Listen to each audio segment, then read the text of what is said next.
Hello people, welcome to Tom's Tips here in Wigan. A nice autumnic day. You can tell because I've got my full winter regalia on there, bob cap and padded vest. Anyway, today a couple of people have asked me to explain what the 3 T's are in central heating. So why not? Let's see if I can explain it. If I can't explain it fully, you want to know more, just snip round to my forum, tomplum.bows.net, and I'll go deeper if you need to. Right, let's have a do then. The T rule is, now here's your boiler, and here's your header tank. This is not for combi systems, by the way, this is for cylinders, when you've got a cylinder. Right, so your flow pipe comes off your boiler, and your first T is the vent off the boiler. The second T is a cold feed from the tank. Now they recommend them 6 inches apart, I'll tell you why in a bit. And then the next thing is the pump. And then the next thing, the third T, is to your cylinder. Now very common now is a 3-port valve, but that's just a T the other way. Right? And that's to 3 T's, and how must it be fitted? I reckon this is 6 inches, but that's varied. Right, so why is it 3 T's and why is it going to be like that? So we'll go to our next drawing. Right, so the first T is a safety thing, because if the boiler controls go wrong, when the boiler starts to boil up, it's got an escape. The expansion can go over the tank there and escape. The second rule is for the cold feed, because that is going to stop air being dragged into the system. The pump needs to be there on the positive side of the system. Now if the pump kicks in, you get a surge. If it's too close to this vent here, it'll drag air in the system. We don't want that, so we have it here as a second T, so if it drags anything, it's dragging water, which will find its own way back. And the third T is for control. Control in summertime, when we just want water only. If we don't have that in that position, then the radiators will come on as well, and we don't want that. We just want control over the system. Right, now I'm going to take this a bit further now and show you what would happen if you got those T's wrong. Okay, now so here is a typical situation that you might have on this this type of system, where you've got your cylinder and you've got 4 radiators upstairs, 4 radiators downstairs. Now the thing I've done on purpose is put that T in there, which is, I've not put a flow to it, which is in the wrong position. You see, this is your cylinder return, which must be the last return home to the boiler, the last return before the boiler, and it's not, because this is there.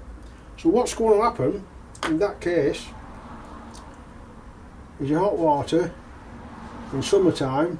We're talking summertime now, where we don't want central heating, we just want hot water. So the water's going to go to there, come down the return, and back to the boiler. That's what should happen. But because that return is there,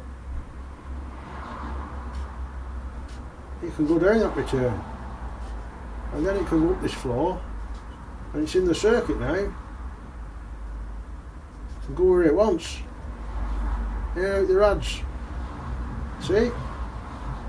That rad's working.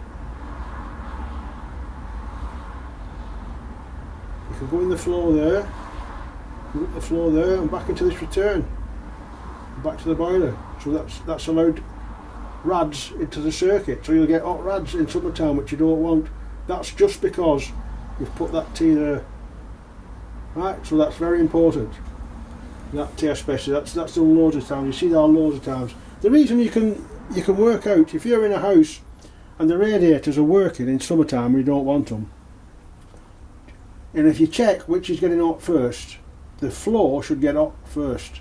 If the return's getting hot first, then that's what's happened, that return's in the wrong place. And it's easy to check, because if the radiator's on and you don't want it, check which side is the warmest, then put your central heating on as it should be. And if it changes sides, that's definitely what the problem is. But anyway, it's alright looking at a drawing like that. But if you're going to a job, your boss says to you, there's the pipe, go to that job and pipe it out so that we can fit the central heating in a couple of weeks' time when everything else is done in the house. Because it might be an empty house, it might be a new house, you don't know where everything's going. How would you go in that situation? Well, let's have a look at this one then. Right, so you get to the house, and you need to know two things really. First of all, where the cylinder cupboard is. Try and draw a cylinder cupboard. It won't be large like this, but I have to make it large so I can demonstrate what I'm trying to show you.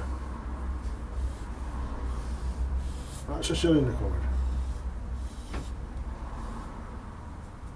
And somewhere in the house you also want to get a boiler. Won't be there yet, but you need to pipe it for it when it's coming. So at this stage there'll be floorboards up in wherever you want to go. So you need 4 pipes coming up in this cylinder cupboard. 422 pipes. The first 2, they want to go to the cylinder, to the boiler position. Wherever the boiler is going to be, they'll go under the floor and come up. If it's upstairs, they'll come up, and if it's downstairs, they'll go down through the ceiling. Right, and that's uninterrupted. There's nothing on them pipes at all. And call them 1 and 2. 1 and 2. And make them correspond with 1 and 2 there. That's because when you're first fixing, you don't know what boiler's going here. And the floor could be on the right or the left. But if you know that this is 1 and they'll correspond to that one, or this is 2 and they'll correspond to that one, you can work out how you're going to suss it. Now then, these other 2 pipes that you've got here, they'll be running out to your central heating. They'll go under the floor and they'll tee off to wherever you're going, dropping down the wall, going up. So that doing it that way, you know where your last tee is. Your last tee is in this cylinder cupboard. Right? And your cylinder is also in this cylinder cupboard when the time comes. The cylinder will be there. So you know where that last tee is coming. There. So if this is your return to your boiler, that's going to be the last tee in it. And then you return from your radiators, you just put that across there. Right? And then you know that that cylinder is in the right position. And then you can also work out your first tee is... Okay, so I've just looked at that last drawing that I did, and you couldn't see anything because my hands are in the way.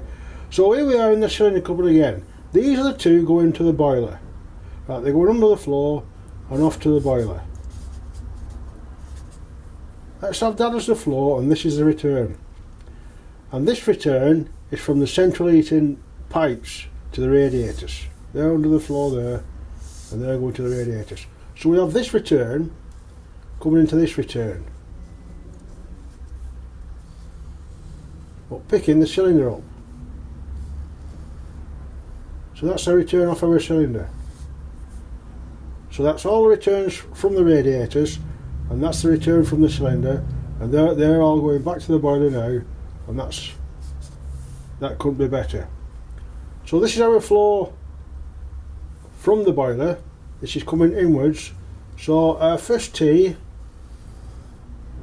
will be over to the vent.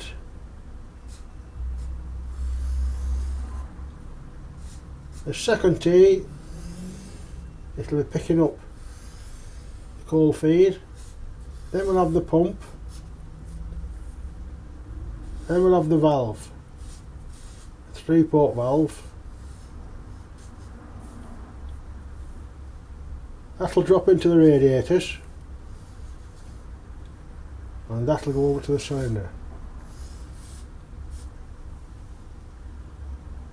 and that's how it'd work out on site.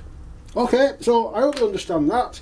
If you don't, come over to the forum and tell me what you want to know. See you all later.